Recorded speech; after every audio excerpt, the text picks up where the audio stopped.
2 Chronicles chapter 6, verse 18 reads, "But will God in very deed dwell with men on the earth?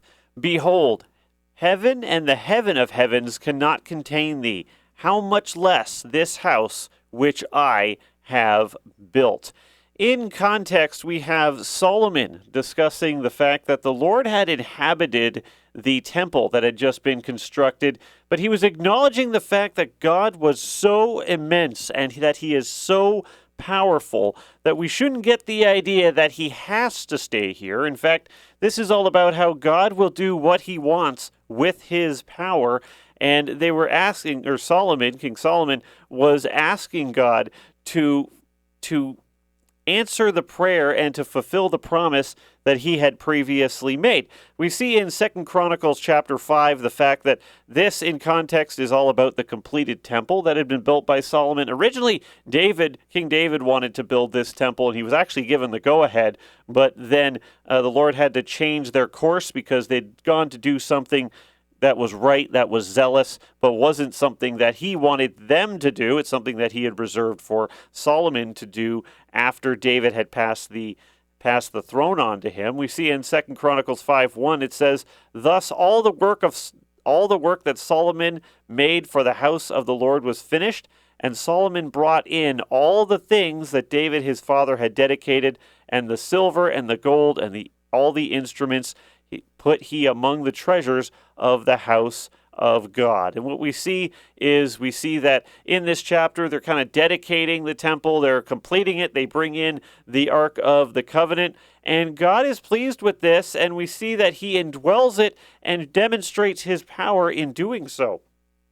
It says in verse 13 of 2 Chronicles chapter 5, "It came even to pass, as the trumpeters and singers were as one, to make one sound to be heard in praising and thanking the Lord, that when they lifted up their voice with the trumpets and cymbals and instruments of music, and praised the Lord, saying, For he is good, for his mercy endureth forever, that then the house was filled with a cloud, even the house of the Lord, so that the priests could not stand to minister by reason of the cloud, for the glory of the Lord had filled the house of God." God's very presence was in this place that was dedicated to him, that he had given them to build for him. He had put his very presence there, and the magnitude of who God is and the power of who he is was so much, it says in verse 14, the priests could not stand to minister by reason of the cloud.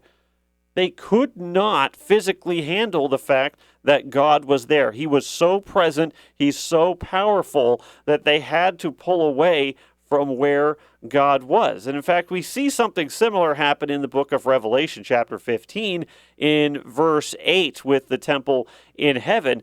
It says, "And the temple was filled with the smoke from the glory of God and from his power, and no man was able to enter into the temple till the 7 plagues of the 7 angels were fulfilled." God is so strong. I don't think we can appreciate with our small human minds the magnitude and the power of the God we serve. Sometimes we get looking around at our little circumstances and we start asking God for this or that, and sometimes we're doubtful and we go, "Oh God, you can't really handle that." Saying that is to not appreciate the true power of God. And understand that God will use his power as he desires to use it. He will use it to fulfill his purposes. God doesn't owe us anything as far as the way he uses his power. You might be out there praying for a brand new lawnmower, you don't get it, you go, "Well, okay, God doesn't have the power." Yes, he does. He just doesn't see fit to do whatever that is you're asking for right now. God cannot be contained. God has an immense amount of power, and we need to not shoebox God in the way he works. Instead, we need to appreciate that he'll do what he needs to do to fulfill his purposes, and this is something Solomon recognizes. He says in 2 Chronicles 6:18, "But will God in very deed dwell with men on the earth? Behold, heaven and the heaven of heavens cannot contain thee. How much less this house which I have built." Seeing the magnificence of the temple and how long it had taken to build it and how wealthy it was and how massive it was, they realized, listen, God can't be contained in these four walls. All of creation, heaven, none of this can truly contain God. God is so much bigger, so much more powerful, and so much more vast than that.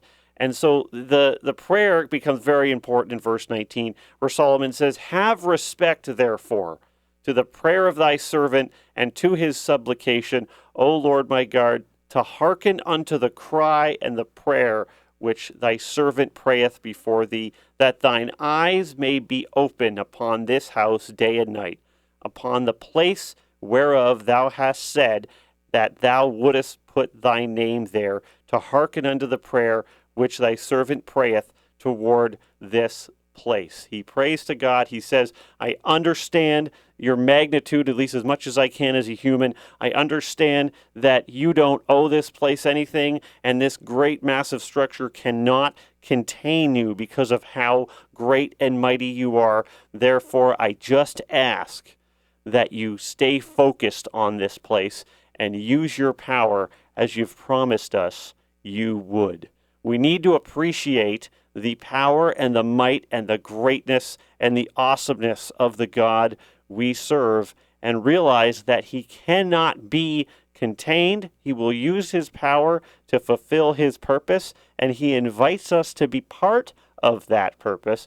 We can trust and rely on him for everything. And when we see the Lord's blessings in our lives, we need to be thankful for them.